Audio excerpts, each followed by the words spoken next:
Welcome to another edition of Crime Time with DutyRon. Guys and girls, I am a retired New York City police detective, and if you like all things true crime related from the police detective's perspective, consider hitting the subscribe button, hit that notification bell so you'll get all things DutyRon when I go live or upload another video. And tonight, we're going to be talking about the Moscow, Idaho Police, their search and hunt for the white 2011 to 2013 Hyundai Elantra, and we're going to talk with our auto crime expert, and we're going to get into everything vehicle related. Not only are we going to talk about the Hyundai Elantra, we're also going to talk about the vehicles that were removed from the crime scene on King Road.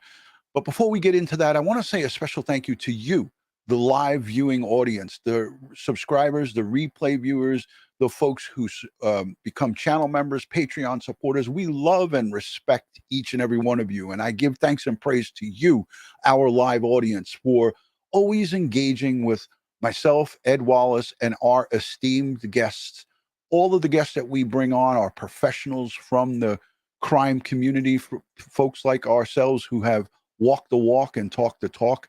These specialists come on and they give us an hour of their time to give their specialty and talk about their investigative track. And Tom, he's no slouch when it comes to auto crime and everything car forensics. So before I introduce him, I'm going to play a small little clip. This is from Good Morning America, and I think it's important that you guys see this because Brian Entin, our good friend from Newsnation, he's on here talking about where we're at in the morning, up to date to this morning. And I want you guys to take a peek at this, and it'll set up what we're going to be talking about, everything crime related with the car. So let me add it to the screen, and we'll be right back in two. A potential new clue could put investigators one step closer to catching a killer, the killer responsible for the murders of 4 University of Idaho students. And it centers around a white Hyundai Elantra, a local gas station capturing what appears to be a similar model on surveillance video. Senior national correspondent Brian Entin has more from Moscow, Idaho. We know police have the new surveillance video, but they are not saying much beyond that. Still officially saying there is no suspect or persons of interest in the case now 1 month later. A white car caught on surveillance video, now part of the police investigation into the 4 University of Idaho college students murdered. Detectives have been looking for a white Hyundai Elantra they believe was near the house where the murders happened more than a month ago. And an assistant manager at a gas station about a mile from the house reportedly went through hours of video and spotted this car at 3:45 in the morning, speeding by right around the time of the killings. We went to the gas station, but no one there is talking, and it's unclear where the car was going or even if it's a Hyundai Elantra. A vaping business down the street also has cameras pointed in the direction of the road. A worker inside told me that police showed up looking for the video on November 22nd, but it was too late. The worker told me the surveillance video automatically deletes after 1 week. Moscow police not commenting on the surveillance video from the gas station, only encouraging people to continue to call in new tips. The FBI still very much involved in this investigation. You can see they've got their mobile command unit right here in the Moscow police parking lot. We are told that testing that they would normally have to do in Salt Lake City, they can now do right here. Families of the victims obviously still in agony, especially with the killer still on the run and rumors and baseless theories circulating on social media. There are a lot of people out there that are, basically trying to get their 15 minutes of fame with, different theories or whatever it is. This is a family that has suffered a massive tragedy, and there should be a lot of kindness and grace that's offered towards that family. Hard to imagine what those families are going through, losing loved ones, but also just the frustration and the anger, really, that a suspect still hasn't been identified, at least publicly, more than a month after the murders. As for that white car that you saw in the surveillance video, the video is grainy, so there's really no way to know for sure whether or not it is the exact model, the Hyundai, that police are looking for. Thank you for watching. Go to newsnationnow.com to find. So there you go. I just wanted to set that up for you guys because it really gives you a decent overview of where we're at. Everybody wants to know, what the deal is with this 2011 to 2013 Hyundai. So, without further ado, I'm going to introduce my guest who's going to stay with us for the hour. Make sure you get your questions ready because at the end of the show, we will take a question and answer period. So, if you have any questions, save it for the end. Stick around. Make sure you hit a thumbs up and subscribe to the channel if you're not yet subscribed. Without further ado, there he is, my good friend Tom. Hey, Ron, how's it going? Hey, good to see you, man. Thank you for Same coming here. back. Same here. Yeah, it's No always problem. great. It's always great to see you on, Tom, because you have so much information when it comes to anything related to auto crime and anything related to the vehicles. I wanted to just get before we get into it. You know, everybody wants to know about this 2011, 2013 Hyundai Elantra. Tom, how important is it, and how difficult is it going to be for the Moscow Police Department to actually ascertain who was driving this vehicle, who's the registered owner, and so forth? You want to just talk just a little bit about that?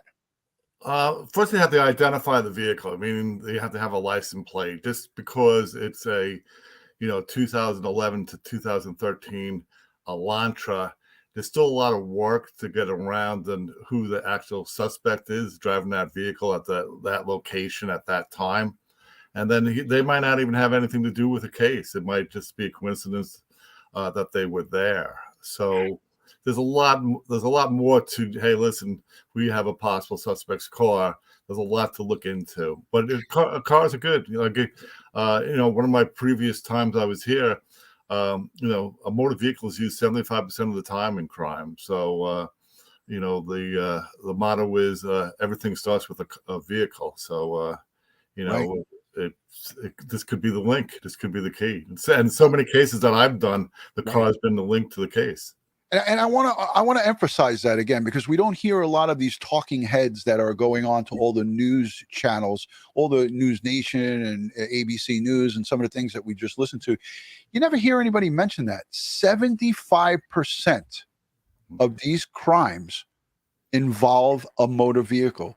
And that's an FBI study. That's an FBI study. Yeah. I was just going to ask you, that's not a stat that you're pulling out of your front. No, that's not what I came up with before we started. No, that's an FBI study, and it's been published, and the links are there, and based on my experience, every single investigation there was the car's the link. Yeah, I want to play for the audience because there's a lot of people who are international, and Tom, you're getting so many accolades in the chat. It's like people want me to have you on a regular basis. Yeah. Mickey Beaverson says, "I like this guy." Yeah, so 75%. That's a high number. That's that's a tremendous number. I want everyone to listen to this because I think it's important for our listening audience to hear this. Now, a great deal of you folks have heard Captain Lanier talk about this, but he talks about the Hyundai Elantra. He gives a little bit of an update, and I want to play it because it's from today, and we're going to just get a little peek at this. And Tom, if you could listen in on this one. Sure. When investigators first started asking for video, what sources were you asking to get video from? Well, we started looking for video the day of the crime. Officers on scene, before I even arrived, had identified certain residences in the area that had video cameras. We know just from past experience that security cameras, doorbell cameras, and the like are very, very commonplace now. And that's a part of our standard procedures to start looking for a possible video source in and around crime scenes. So we started the day of the crime, and then that expanded as we got more investigators to the area for assistance, and we started putting together teams. And one of our team's sole job was to go through the King Road area, associated neighborhoods, and eventually the main thoroughfares in the city of Moscow, trying to identify videos, video cameras, etc., and then contact those business owners, contact those residents, and ask for copies of that video. Initially, there was a particular area outlined as where the priority was for asking for video. Why was that area selected?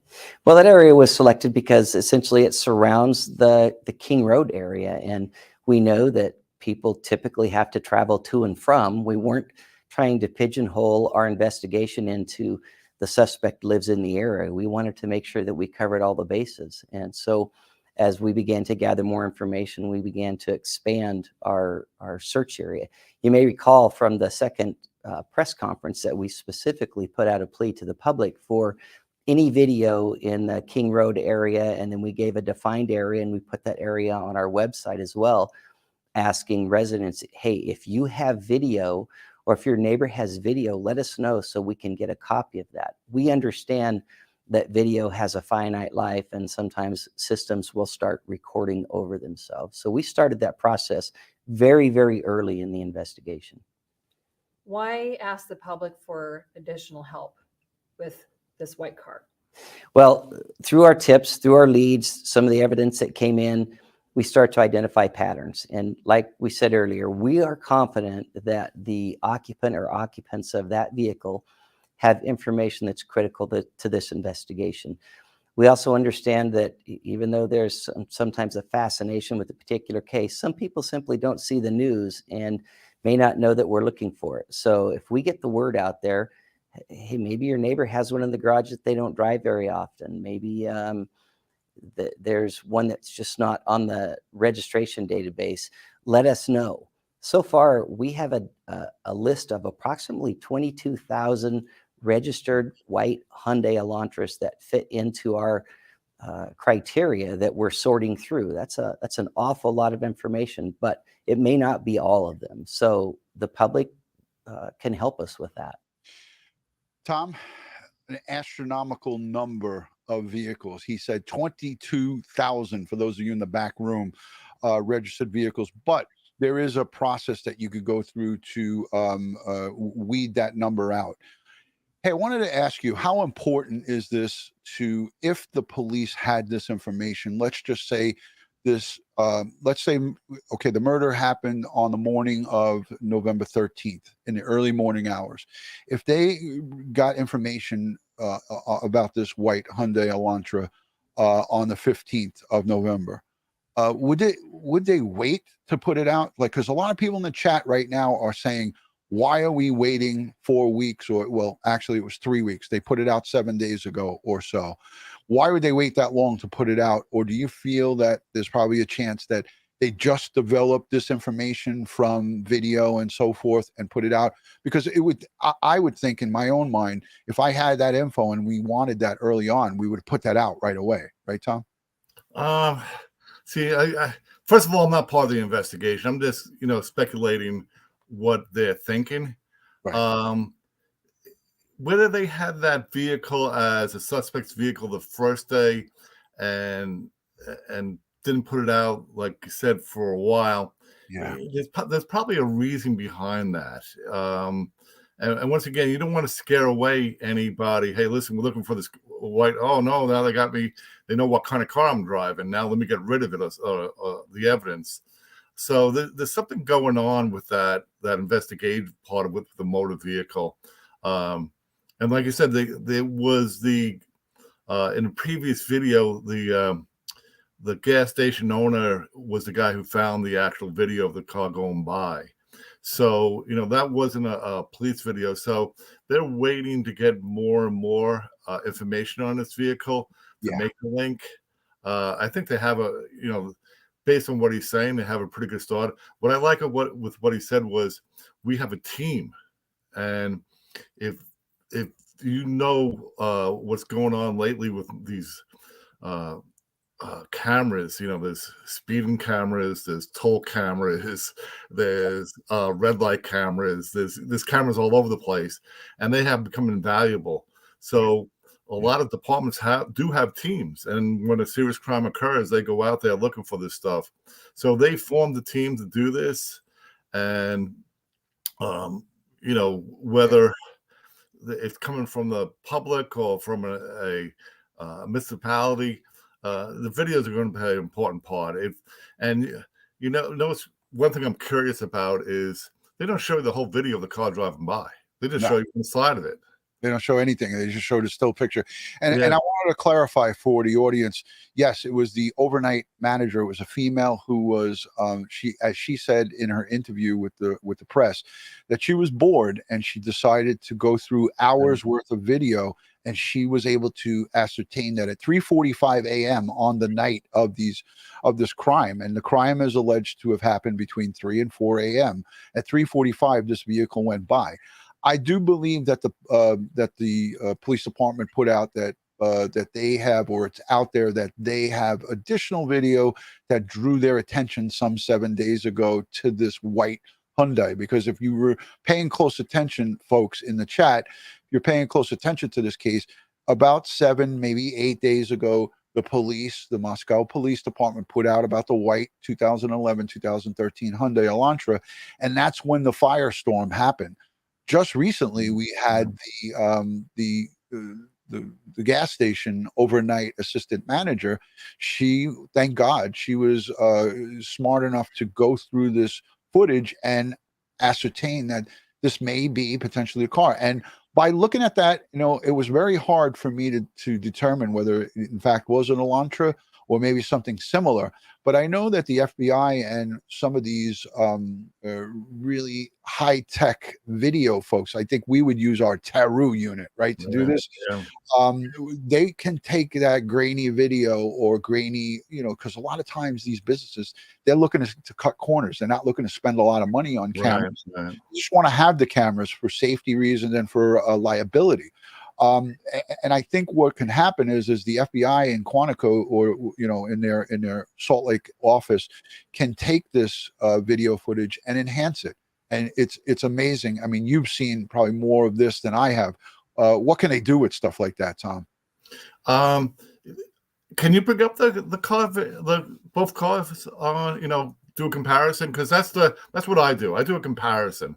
If I have a suspect's vehicle and I want to identify it to a crime, I'm looking at a fingerprint. There's arches and whorls in a fingerprint. Let me look at a car and see if it matches up with, what they put out was the stock photo of this Elantra. And right. So I have the still, and it is grainy. So it's. Hey, so Ron, bring up the still. Can you bring up the still? And I'll just show you some points. And can you bring up the stock photo later on also? Is that possible? Hold on a second. Let me continue to talk. I'm going to look on here because I think at one point they have it in this video of side by side. So when I testify in trial, when it comes to motor vehicles, what I say is, we show a stock photo, or we show a photo of the vehicle that was used in the crime. And I go, hey, listen, this is what is unique about this vehicle for those years. Because there's a range for this Elantra. It's 2011 to 2013. Prior to 2011, it was much more basic. It wasn't as defined as or modernized to 2011, and then again in 2014 they changed the body lines on it and the front end, and also the taillights. So the 11 through 13 will stick out from the other year Elantras, and that's how probably someone identified it. So this is I think this is like a stock photo. Yeah, that's great, Ron. So if we go back to the stock photo, that one. Oops. I'm sorry. That one. I got it. Wait a minute. Almost. There you go.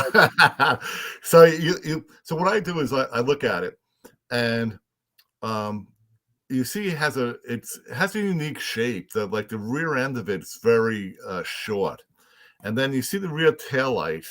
It comes into the quarter panel. Right. And then there's a body line that goes from there, and you get that actually goes to the front fender. It goes through the back door, goes through the passenger door, and you see both door handles are in there. Right. Another distinct point is the headlights. The headlights wrap into the fender, and you have the directional is on top. So that's the yellow, and Right. you'll see that a lot of times in photos because it sticks out. The yellow sticks out. And Then it Tom, has- I checked into this, not to cut you off. Keep that thought. I Okay. checked into it. The 2011 going into 2013, the body style didn't change. Like these Right, lights, yeah. it So, didn't. yeah, nothing changed on it really. Yeah. I think maybe the rims, Yeah. but the air dam in the front is unique. But what I like with the stock photo is look at the back. See how the glass comes to a point there. It doesn't meet to the bottom of the panels. It comes to almost like a point. Right. And what I like in the photo from the gas station is when we go back and look at that, look how short that front end is, and look where it has like a point. And like I said, I wish there was more video, I wish there was more pictures of this, but it comes to a point in the back, and it also when you look at the front of it, you see that air dam in the front of it. You know what I mean? It looks almost like a mouth in front of the car. So and also the headlights on this is so much wider and bigger. And I don't know if that's just because it's a picture of the video from the computer screen. You know? Yeah, someone's taking a picture of it. You can see the camera. So you're not really getting the clearest picture here. Right. But whoever showed it, this is kind of like the no of pitches is using your camera to take it off a computer.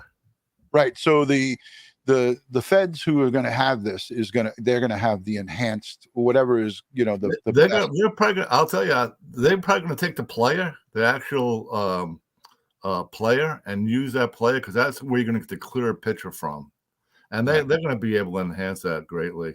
Yeah. Hey, let me quickly acknowledge some of these super chats, Tom, before you go away. I want to say thank you to Emily Combs. People keep saying it doesn't look like an Elantra. She's referring to this photo. Thank you for that. She's saying these things are going away as I'm clicking on them. Kimberly Culp, thank you. I love you guys, pure professionals and good guys. Ron, Ed, and guests like this. She elevated you to a captain from a first grade detective, Tom. Yeah. So you're now a captain. I'll take the pay. Yeah. Kimberly, he'll take the pay bump, but he can't make any more overtime in cash. That's not the lieutenant's the best rank on the job. And there's Lieutenant Pete Pranzo, Harlem Raiders from Street Crime. Thank you, boss, for being here.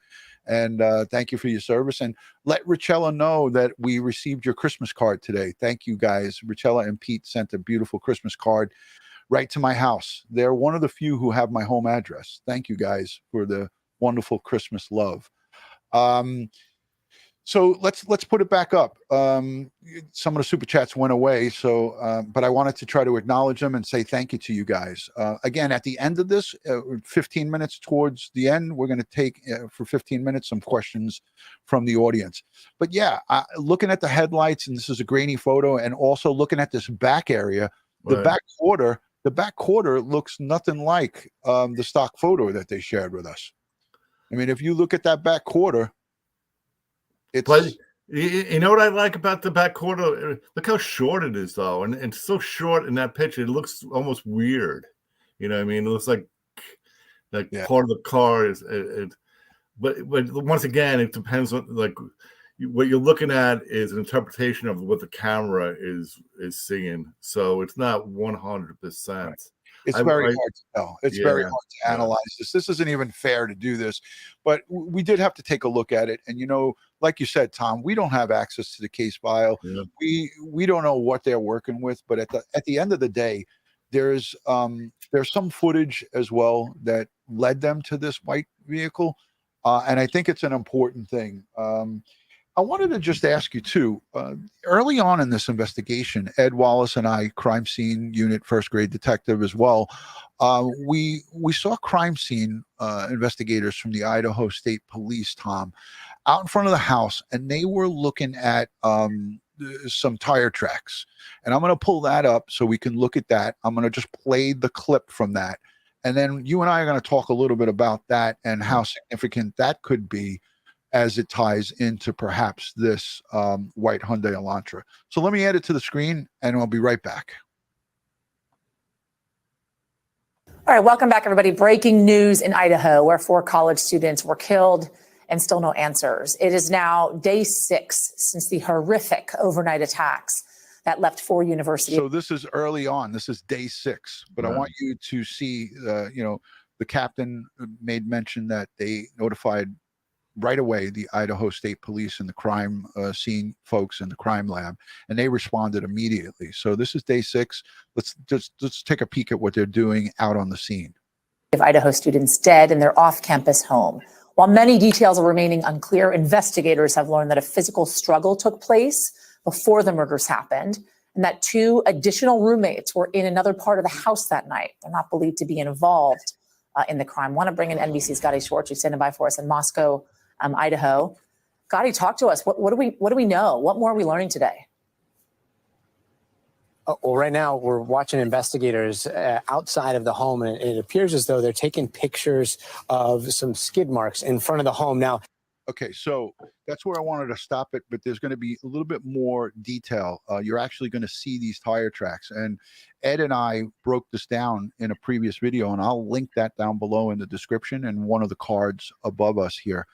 But these are Idaho State Police crime scene unit detectives, and they're doing photographs, scale charts, and so forth at the scene.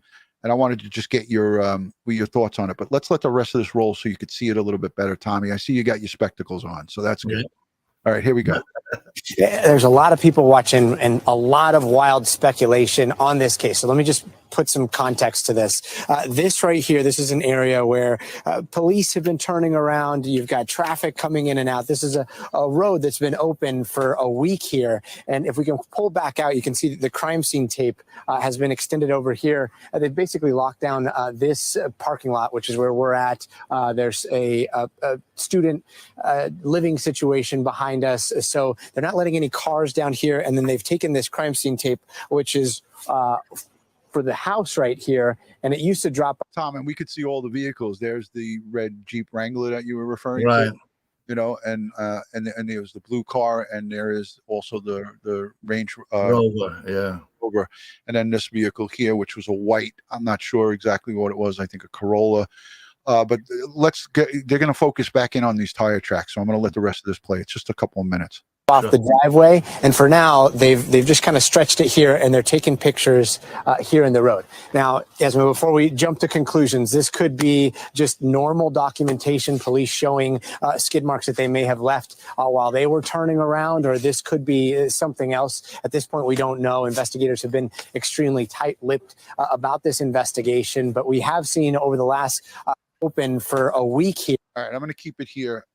So essentially, these are tire, looks like burnt rubber on the pavement. Is there any significance? Because I'm getting a lot of questions, Tom, on DutyRon.com about this. Can this somehow be tied into the 2011 to 2013 Hyundai Elantra based on the tracks that are on the pavement there? Yeah, I absolutely love it, because very rarely have I was trained in it years ago, and not even from my department. I had to go to an outside organization to get trained in that, and it is pretty remarkable what they can do with a tire track. They can actually link it to a specific tire.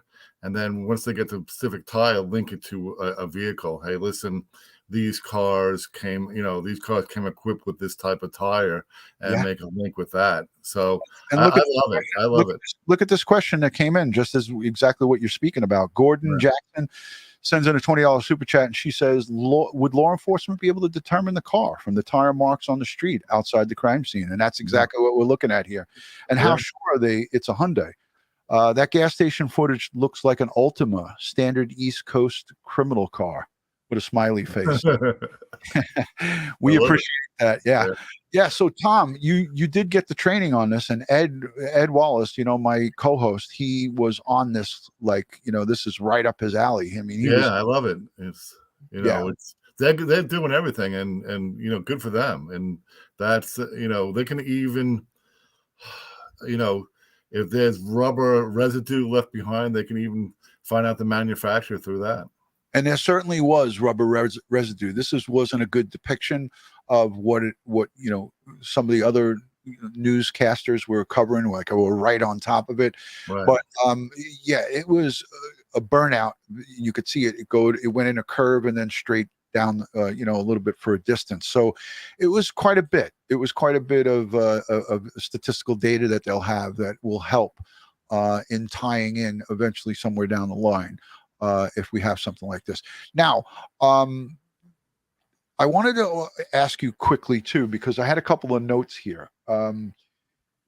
When you talk about the DOT cameras, Tom, you worked in auto crime for a long, long time, and you supplemented many different investigations. And I've actually seen auto crime with some really unbelievable, surveillance and so forth at, these chop shops and things of that nature. But when it comes to the DMV, I know in New York, we have access to our New York State DMV records right in the police cars. We have a mobile digital terminal that's tied right into the DMV. And we could go through our central dispatch, and central can give you information. But these FBI, you got the feds, you got the state, you got local working on this thing. How can the Department of Motor Vehicles assist in narrowing down the registered owners of these vehicles? You heard the captain say there's 22,000, but are they going to be able to gain access directly to the motor vehicle records to do their own checks and balances on this thing? Yeah, absolutely. I believe there's probably DMV investigators probably working with them also. I've worked. First of all, DMV is fantastic when it comes to investigations. They'll smile and they'll say, "Hey, listen, we're a customer service-based organization. Our job is to, license people to drive and register vehicles, etc." But there is a investigative part. They're peace officers, so they have the power to arrest. They carry, weapons, etc., and they're hands-on. They're like a step above what a auto investigator could accomplish, because we're using them to get the information. And like I said, they're very hands-on. They probably, if they're making teams up, I'm sure there's a couple of DMV investigators from that state involved in the investigation right now. And from the very start, once they realize a vehicle is involved. Yeah, absolutely. And the DMV, the Department of Motor Vehicles, like you said, they have their own investigators as well. Yeah. And I'm sure that they are working remotely to help assist in this investigation as well. But it's not an easy task. There's a lot of data to go through. There's a lot of things to go through, and we could sit here all night long and speculate and talk about the things that they didn't do, the things that they should have done. But we're not here to do that. We want to support the investigation. We want to get behind them. And if there's anything that anybody has in the description of this video and all of my videos is the FBI tip line and the email, the bona fide email, and the local tip line. You guys call in those tips. And again, it's no tip is a bad tip, but again, they have to go through them all. So we want to make sure that if you're sending something in, it's not a dream or a vision or something that you saw. If it's a bona fide lead or tip, call it in, but send it in. No tip again is not worthwhile putting it in. Hey, I wanted to talk to you about the cars. Now, all of the vehicles were towed away at the 3-week mark, on or about 3 weeks into this thing. Now, you as an auto crime investigator, your first grade detective, that's the highest grade detective on the New York City Police Department. If you have a quadruple homicide with 4 victims, you have cars from these victims, and you have 2 surviving occupants of this home, and they take those vehicles into week 3. What do you think the thinking is on that thing? And I know it's hard to, I watched for 2 decades, our police department, when you have a crime scene and it involves vehicles, they're towed out of there before anybody leaves, before, crime scene tape's still up and all of that. I get that this is still an active crime scene because they didn't take the tape down, but why in the heck would those cars stay there for 3 weeks, Tom? Is there a science behind that or a reason? Yeah, first of all, like you said, it's an active crime scene, so no one's delivering the mail there, no one's walking by, opening the door, going through the glove box, etc. It's a sealed crime scene.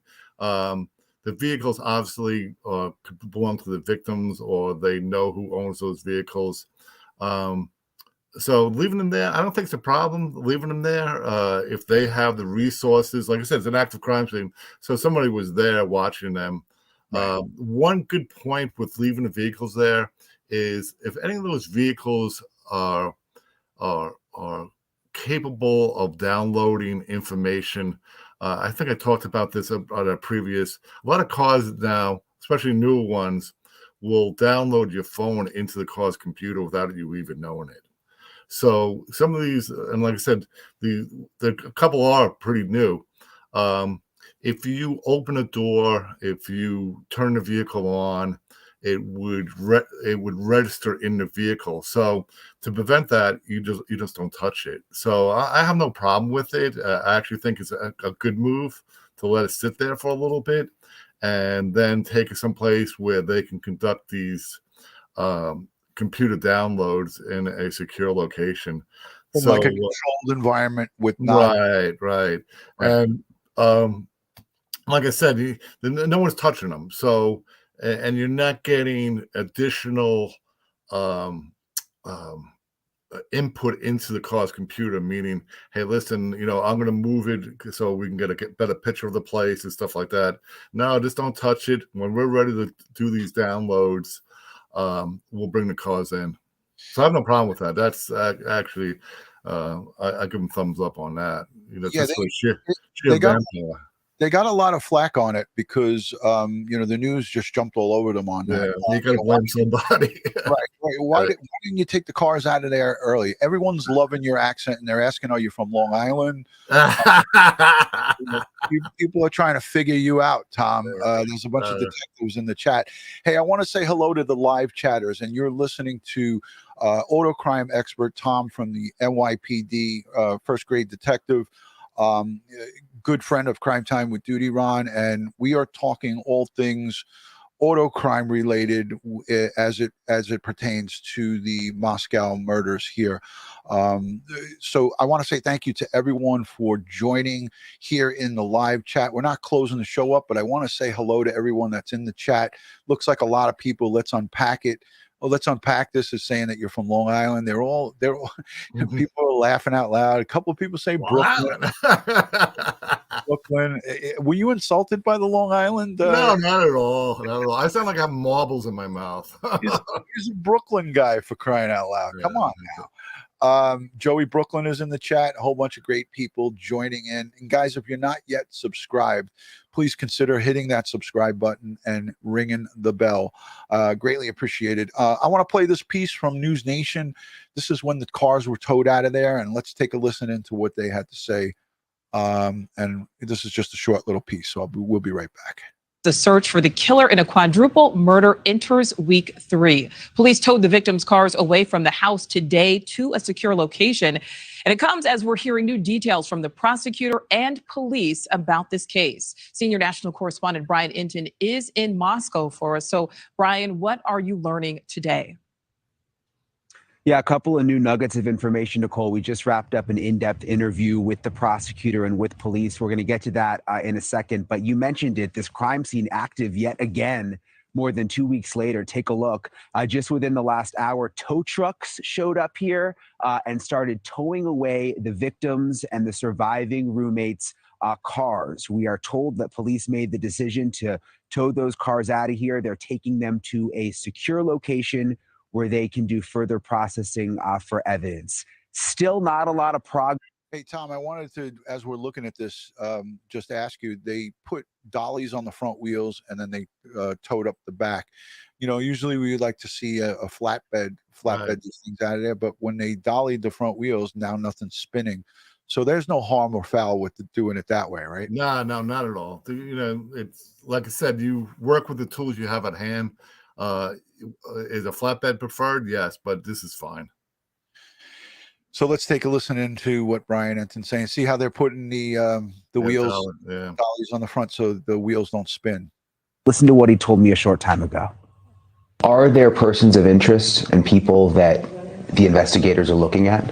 I think it's fair to say that there have been people of interest to the investigators, and everyone that they've identified so far, they've been able to exonerate. Perhaps exonerate isn't the best word, but they've been able to eliminate them as being an actual suspect. And we do not have a name of a person or persons who are actual suspects. That's what they're focusing on still. So there's not someone behind the scenes that you secretly know about that you're just waiting on one more piece of evidence or one more piece of DNA and then boom, this will be settled. I can tell you that I'm not aware of any single person with a name that we're focusing on, that the investigators are focusing on. Okay, so it could be a while. It could be, or it could break open any time.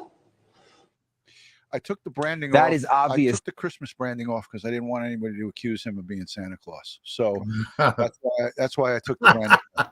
Let's listen into the rest of this because he says a couple of good things here. Susan, thank you so much for the $20 super chat, and thank you to Gordon Jackson again for coming in with another super.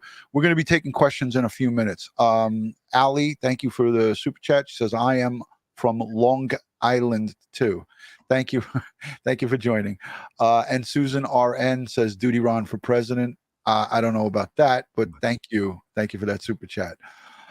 Not what people in this community and what the victims' families want to hear right now. There has been this hope that behind the scenes, police were making a lot of progress and that perhaps they had seen a suspect on surveillance video, something that just wasn't released to the public. I'm told that is not the case.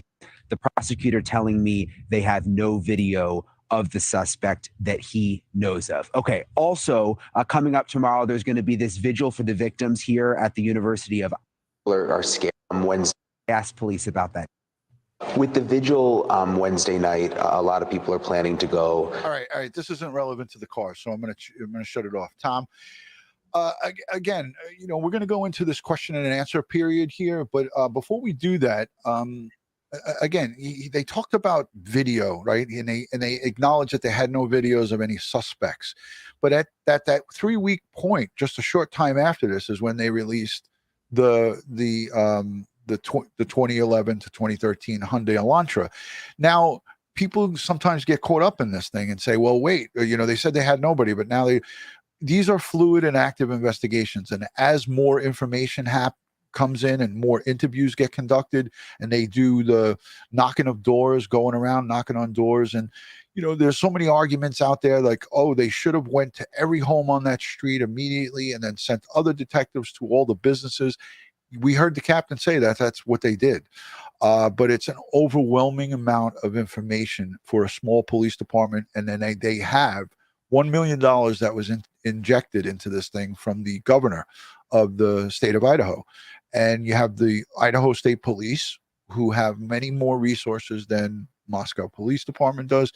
But when these investigations unfold, and Tom, you've been involved in so many investigations, it's like walking down a hallway. You open up one door and then it opens to the next. Any thoughts on that, Tom? It is a lot of work, but I'm sure, you have like DMV investigators probably working on it. People from the National Insurance Crime Bureau are probably working on it also. You probably have, several other agencies that, have some kind of link, looking at it.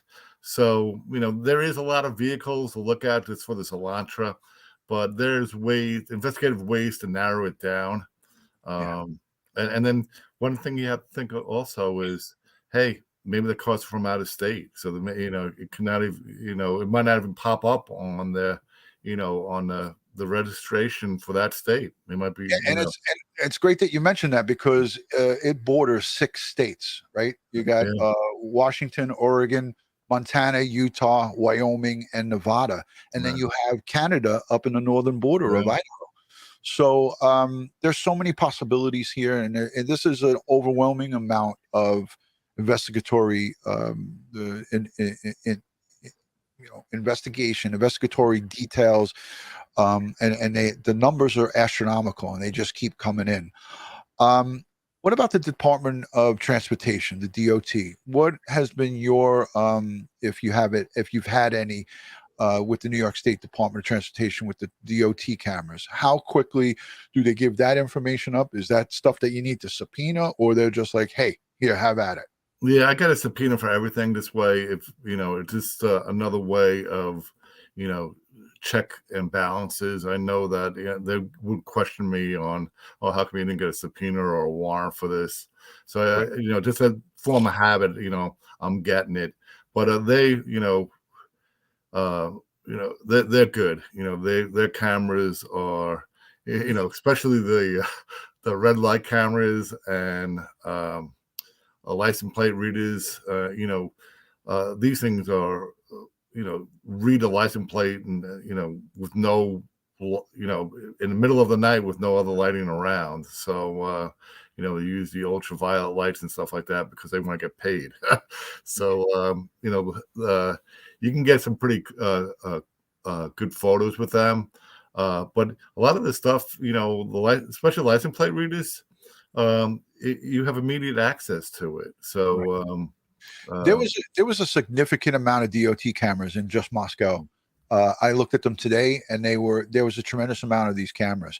And it seems to the quality of those cameras, like you said, the red light cameras, that's a whole nother thing. It does video and still photos. I'm not so sure if they have that in Idaho, but I know that they have these DOTs, and it was like a half a dozen or more of these cameras, and it's all over Moscow. So I think that they will or already have that the data from those cameras, and they're going to continue to do more. There was a really disheartening story that just broke today, I think, or yesterday, that one of the vape shops had video surveillance, and unfortunately it overrode it. Yeah, it overrode it because it was just on a week to week, and they didn't get to them on time. And you know what? I'm the first to admit, these are human beings. This isn't machine operated investigation. These are human beings. And should they have gotten to that smoke shop? Yeah, absolutely. This is a quadruple homicide. You are talking about 4 families and extended families who are devastated, with 20-year-olds and 21-year-old young adults that were slaughtered. So I think that it is, we have to keep the parents and the families in the forefront here.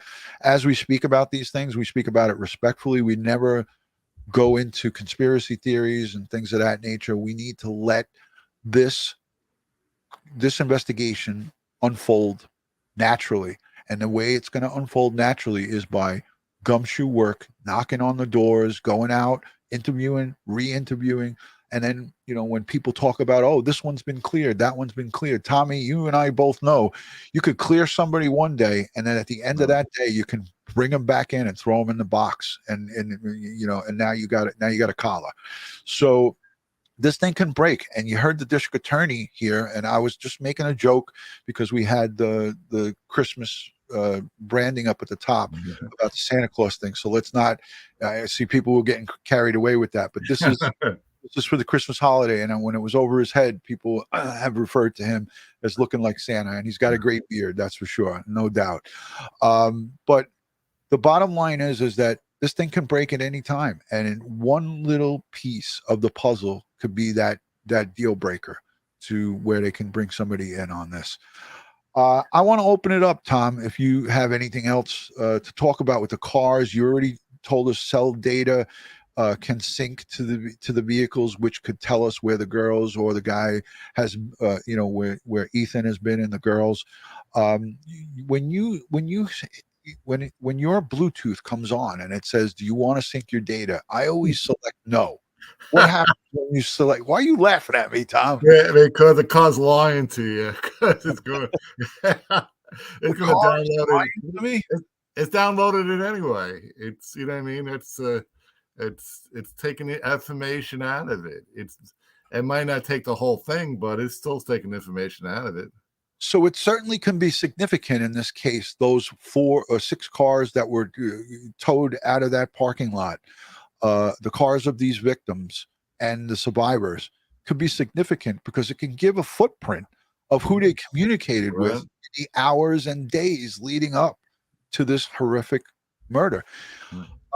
Ed Wallace, my co-host, is in the chat, and he's in Indonesia. He's doing Wow. training there in Indonesia. So he's doing army training over there. Yeah. So, but there he is, Ed Wallace. He's always around, and he's always willing to put his great knowledge and information into it. But yeah, Tom, that piece that we'll never hear about what data they have from those vehicles. No. We'll never hear about what they pulled from the Wi-Fi router in that home, because that's all valuable stuff. And the geofencing, you talked about this once. I know that you're not a complete expert on that, but that's a really important thing. Geofencing and seeing whose phones were active within that crime scene perimeter and within that area, that block, a certain radius, how many cell phone tower pings, what pinged at 345 when that car went past the gas station. This is all secret squirrel stuff that they can get with the computer forensics, correct? Oh yeah, definitely. It's there's so much information coming, from technology that, like you said, there's a lot to look at. Awful lot to look at. Absolutely. And I want to open up the chat and thank you to everybody who's been in the chat. If you have any questions, highlight it with hashtag Tom and then put your question. If you have a question, either hashtag Tom or hashtag DutyRon and then put your question. And this way it will stand out in the chat and I'll be able to grab it. So if you have a question, hashtag Tom or hashtag DutyRon. Those of you who are here in the chat, before we get to the questions, how many of you enjoyed the safety, the personal safety and home security special we did 2 nights ago with Jennifer Koffendorfer, the retired special agent from the FBI? If you saw that video, let me know if you liked it. Let me know down below if you like that kind of content. I'm looking for any of the hashtags. Here's a hashtag Tom. Hashtag Tom. I used to do parking enforcement in Vancouver, Canada. Caught a very bad guy sleeping in his car. PD took him down. Yeah. Excellent. What's it? Here's starts in the car. there you go. Hashtag Tom from Sherry Vincent. Tom, what's the value of this car, do you think? What's the value of the Hyundai Elantra? Well, I can sit here and probably talk for 2 weeks and even longer how the car was the key to multiple homicide investigations that I've been a part of. So it could be the key to solve the case. You have to give it a little time until they positively identify it to a suspect. And then from there, you just build on it. Right. And, all of this hoopla about it being out there and out in, that the police are looking for this person. If in fact this is our perpetrators, male or female or multiple, it doesn't help the situation. I'll put it to you that way. There's not many perps that are going to be like, hey, I just committed a quadruple homicide. I'm going to come in and talk to the detectives. Maybe it's something as simple as somebody who they just want to talk to and get some information and do a debrief on them. And here's a question coming in from, I don't know, blank. It's a blank screen. No screen name. It just says, Tom, have you either of you seen a case of this magnitude solved? I've seen many quadruple murders in my time solved. Tom, I'm sure that you've seen stuff. He's been around a long time, longer than I have. So, and he works in a specialty unit. So, let's see. Here's a good one. Naomi says, hashtag, do you think they have a suspect in mind but need more evidence? Maybe we Yeah, don't know. yeah, We you just don't know. Unless they tell you, you're never going to know. yeah, yeah, it's a tough one. Here's one from Mickey Beaverson. Sends in a hashtag Tom. What are some alternative ways the police can identify such a specific model for the white for the white Elantra. Elantra? She put Sinatra. Yeah. Yet still not have a plate ID. You want There's multiple ways you can, um, once you find out the type of vehicle, there's various searches you can do. You can, we talked about geo mapping. How many vehicles are within this specific area, and give me a list of license plate numbers and names, etc. So there. I don't want to get involved in talking about other cases, but there's there's investigative ways to narrow it down. And if it's all right with Ron, I'll give a little endorsement to Carfax. Carfax has a law enforcement subdivision. Yeah, it's your own. Yeah, and it's I've been at a conference where they actually where a law enforcement liaison for General Motors was talking about a homicide investigation. He was talking about the type of car used, and Carfax, got up and said, "Oh, can I stand next to you and go to my computer and see if I can narrow down the car for you?" And he actually narrowed down 3 different vehicles, and wow. one of them was the car of interest. It was pretty amazing how they can track you. That's fascinating. Carfax with their law enforcement liaison and law enforcement, dedicated side component. That's priceless. Yeah. Gordon Jackson keeps sending in great questions, and thank you for your continued support and super chats. She says, Tom, one would assume that the rental agencies have been spoken to. Car rental. I don't know about a 2000, unless it's like budget rent a car. They're not renting those older. Yeah, it's usually later. Usually they flip them every 3 years. So, but you never know. Like I said, it could be. I was out in California, rented a really cheap car that was older, and it could be a place where they can, a car could be rented, but that would show up in one of their checks. So. Yeah. So many questions coming in here from Tracy Rojas says, Tom, with double hashtags, if the kids had their Bluetooth on, wouldn't it automatically sync? We did talk about this. Yeah. Once again, you're talking about year, make, and model of the vehicle, how much memory is stored in that vehicle, how much information stored in that vehicle. So yeah, it would, like I said, even if they didn't want it to sync, it's probably syncing. So it's there's something there. Depending on the vehicle, is how much is in there. Here's a great one. Hey Jude, thank you for number 1. She says, hey, hashtag DutyRon, do you think the University of Idaho has car databases for student parking? Abso-freaking-lutely. Yeah. I know from my son went to Farmingdale State University. We had to every year apply for that sticker, right? So we had to give them the registration of the car to get the sticker. So you can bet your bottom dollar that the police or the feds or the state have gone to campus security and ran all of that stuff. Tom, if you see anything in the chat that you might want to answer, you can. I can't even see the chat. Let me see if I can. All right, no, don't worry about it. I'll do it. Yeah. Tom, this comes into you from Flying Hedgehog. Tom, FBI doing 24/7 surveillance on a prime suspect if they have one? Yeah, most likely. Yeah, I think so. Yeah, I would hope so. Yeah. But we don't know if that's true. Yeah. Here's Lucy coming in, Tom. So geo mapping can narrow down a search for a vehicle? Yeah, there's various systems that I've used where say I want to look at every car in Manhattan, at a specific time, it will give me that all the vehicles that were picked up by a camera in Manhattan at a certain time at a certain date.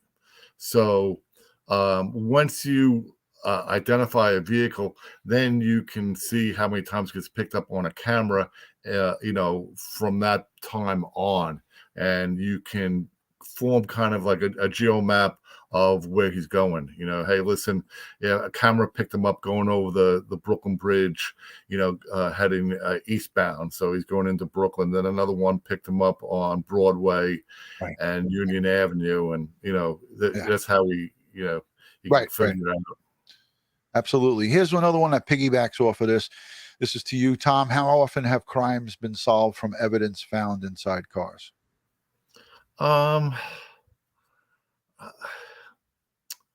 From found inside cars, mine is just from the vehicle identification, and there's been a lot. I don't want to talk about other cases, but you look at the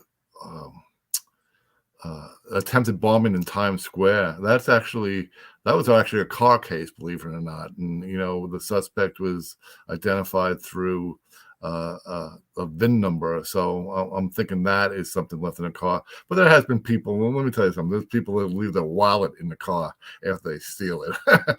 So yeah, there's, it all depends. It all depends on the case. Louise says that you are one cool cat, Tom. So you got a big fan base here. Alexa says, Tom, what's the chance that this is a stolen vehicle or have stolen plates? You almost wish it was a stolen vehicle because the list would be much more narrow. And I'm sure that they're going to look at all reported or stolen white 2011 to 2013s. That's going to be a whole way that they are going to filter through this, right, Tom? Let's look at all the stolen tags that are out there. I want to show the audience a little bit of the Idaho of the Florida crime lab. Brian Entin today showed some of the great technologies that they have with computer forensics, with all the different forensics. So I want to just give it a break and then we'll wrap it up because I promised you an hour and we're already an hour and 2 minutes. So I owe you overtime already. Okay, excellent. Fill out the slip. I'll sign it. DNA and forensics. We've seen them processing the scene behind me for now more than a month. It's still technically a crime scene. You can see they've got the crime scene tape up. There's a guard out there 24 hours a day. We've really wondered, though, what the process is like inside. We obviously haven't been able to see inside, but we know the investigators have been going in and out doing the forensics. So we went to one of the top forensic centers where crime scene investigators are trained to see what's happening behind the scenes. A seemingly unremarkable apartment, the scene of horrific violence. A victim who did not survive, a potential murder weapon, blood spatter, clues for investigators on the walls, floors, just about everywhere. We have a laptop computer, which be collected for digital evidence. And while this crime scene investigator might look like he's carefully processing an active murder case, that's actually not the case at all. He is Kevin Lothridge, giving Newsnation an exclusive tour of Florida International University's Global Forensic and Justice Center. Every crime scene is unique. By the way, I want to just tell the audience, I talked to Ed Wallace tonight before we went live, and he said that this center gave a grant to Barbara Butcher from the New York City Medical Examiner's Office, I believe around September 11th, for DNA research for the identification process of the victims of September 11th. And Ed was very familiar with this crime lab, and he's going to talk about it when he comes back. So I just wanted to let you guys know about that. Largest to the smallest. The university's mock crime scene west of Tampa has hosted thousands of police officers and military investigators for training ever since its opening in 2018. Students learn to first secure the crime scene and prevent contamination. Next, do a walkthrough, prioritize collection. Some evidence is perishable and can get warm or melt or be washed away in the elements. Next, photos, video, and 3D imaging. That's all before ever collecting a shred of evidence to be analyzed for biologics, DNA, and digital forensics at the lab. It's a painstaking process with a complexity that can be astonishing. If it's a much larger house with a transient population, you're having people depositing information there, evidence, if you will, over periods of time. It may or may not be relevant to the crime scene, but the professional has to go and look and collect what they believe may solve or give answers to what happened at that house. And that is exactly what detectives in Moscow had to contend with. A well-visited, sprawling home set into the hillside. In the college killings, digital forensics presumably playing a major role. The training center showing how carefully cell phones, tablets, and computers are taken from a scene and brought to the lab for processing, ensuring they don't make contact with any network. The cool thing about the larger ones is you can put a phone in here with a charger, because when the phone is in this bag and it can't get a signal, it's going to try harder and harder. So you don't want the phone to die. Maybe the computer or the phone or the social media account will give you part of the data, but I think it's the whole forensics process of putting all the different elements of the crime scene investigation together. Puzzle practice here, teaching solid techniques so the professionals in the field can spot that one slip up that'll crack a case wide open. That was a great piece, and I wanted to play that because Ed Wallace and I talked about a lot of that stuff over the time that we've covered forensics, and he's a forensic expert, as we know. Hey, I want to say thank you to everyone who has joined us for this live interactive broadcast on the Moscow, Idaho Police, the white 2011 to 2013 Hyundai Elantra. We went over it with our auto crime expert, Tom, and he took an hour out. He's getting some overtime tonight, so we're into 6 minutes of overtime. But Tom, I seriously, I want to thank you for being a part of this live stream. You guys, the information that you're giving out to the audience here is just invaluable. So it's really, really great. And let me make a correction, because Ed Wallace, I see him, is in the chat.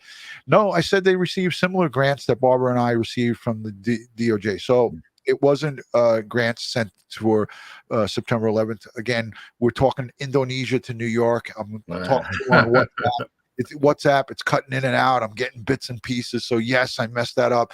But yeah, Ed knows about this. They didn't give a grant to the NYPD, so I'm going to stand corrected on that. I'm a man of my word. So if I misspoke, then I apologize. So let's back that up, and we'll put that on there. So I misunderstood what he was telling me. It is what it is. Tom, any final words for this case and the investigation? And I know you'll come back, but as far as the cars go, anything that you could maybe leave the audience with here tonight? I'm going to make a little prediction. The car's going to be the key to this investigation, and if you look at every single video, it's cold. I mean, it looks like it's really cold there. So there's some kind. They're taking transportation from the scene. They're not walking over to a house or whatever, or they found a link there. So right. The car's going to play an important role to this investigation. So I like seeing everything they're doing. I think they're going to solve it, and I think they're going to solve it pretty soon. And it'll be something that we go over if the car is the key to this investigation. Well, you heard it here first, folks. And Ed Wallace and I have said from the very beginning that the key to this is going to be the science, and part of the science would be the cars as well. Ed Wallace is telling me to stop the eggnog. I've had none, I swear. I want to thank my good friend Mike King from Profiling Evil. He did a great job on Newsnation the last couple of days. I've been seeing Mike on there. He's a great friend of Crime Time with DutyRon. He's got a great podcast. As a matter of fact, he is one of the few channels that I have in my recommended channels down below. So if you're not following Profiling Evil and subscribe to Mike King, who's a great, retired law enforcement executive, I highly recommend you guys go over there and spend some time with Mike King and the Profiling Evil team. Great stuff over there. Thank you, Tom, for spending the time with Thank me tonight. Will you promise to come back? I promise. I'll be back. All right. Hey, Tom, as I always like to end these, I want to just say, everyone across the globe that's celebrating the holiday seasons, Merry Christmas, Happy New Year. And if you don't celebrate Christmas, happy holidays, and Hanukkah is upon us, and so forth. And I want to just show the different things that Josh put up. There's the Hanukkah, the candles. Josh thought of everything on the Christmas overlays. So thank you, Josh, for that. But again, as I always end these live streams, I want to say thank you to the replay viewers, the live chatters. The moderators are one of the best here on Crime Time with DutyRon. Thank you, Mod Squad, for everything that you do. We are going to be following this case closely. If you're not yet subscribed, continue subscribe to hit that thumbs up and subscribe to this community. We appreciate you all. God bless the world. God bless the United States of America, and God bless each and every one of us here in the chat, but especially the families of these 4 victims. We send them strength, prayers, and positive vibes from all of us here on Crime Time with DutyRon. Good night, and God bless. Well, everybody, take it. Be safe. Thank you. Thank you, Tom.